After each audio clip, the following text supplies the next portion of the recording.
Chers téléspectateurs du monde francophone, assalamu alaikum wa rahmatullahi wa barakatuh. Vous nous retrouvez pour votre émission Horizon d'Islam sur la MTA internationale. Aujourd'hui, le thème qui va nous occuper lors de cette émission est celui de... On va s'attacher plutôt à répliquer à certaines critiques qui sont émises contre l'islam, puisque on a tendance à admettre de plus en plus que l'islam serait une religion qui serait incompatible avec la société moderne, ce serait une religion qui serait à dominante une idéologie politique. Certains parlent d'une complexité entre d'une part une problématique religieuse et puis d'autre part une acception plus politique. Et puis enfin on dirait que l'islam veut conquérir des territoires entiers avec une politique du djihad ou sinon que l'on veut imposer une sorte de califat politique comme on peut le voir aujourd'hui dans l'actualité.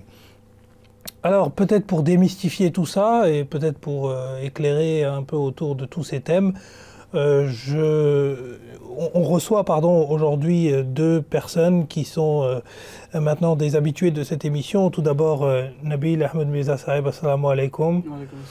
Alors, Nabil Ahmed Mirza Saheb finit ses études à l'Institut de théologie de la communauté musulmane Ahmadiyya. Et nous avons Monsieur Ataoul Koyoum Djomoun, assalamu alaikum. Alors, Monsieur Ataoul Koyoum est un des membres éminents du bureau francophone ici à Londres. Alors, pour entrer dans le vif du sujet, on va poser une question assez intéressante puisque que j'adresse d'abord à mon partenaire de gauche, qui est: est-ce que l'islam est manifestement incompatible avec la démocratie? Et c'est une question qui se pose assez souvent. Donc, est-ce que vous pourriez nous éclairer? Donc c'est vrai qu'on pose souvent cette question de démocratie et on a souvent le mot charia qui est toujours mentionné dans cette discussion. Voilà, la charia doit être en vigueur partout, tout le monde doit être musulman et on doit forcer les gens à se convertir à l'islam, le fameux gouvernement donc islamique qui est aujourd'hui souvent mis à l'avant dans les médias, etc. Et les gens qui mettent à l'avant cela, c'est parce qu'ils ne savent pas c'est quoi la charia. La charia, c'est un terme qui veut dire la loi de Dieu. Donc ça peut être soit la Torah, soit le Coran. Mais la charia qui est tout d'abord qu'est-ce que le saint prophète sallallahu alayhi wa sallam il a fait. Qu'est-ce qu'il a fait durant sa vie? Est-ce que voilà, est-ce qu'il a mis en place des gouvernements dans lesquels on convertit de force les autres? Le Coran, il met en place deux choses. Il dit que les gens qui vont décider, ils doivent avoir la justice absolue. Pardon, le mot en arabe c'est al-adl.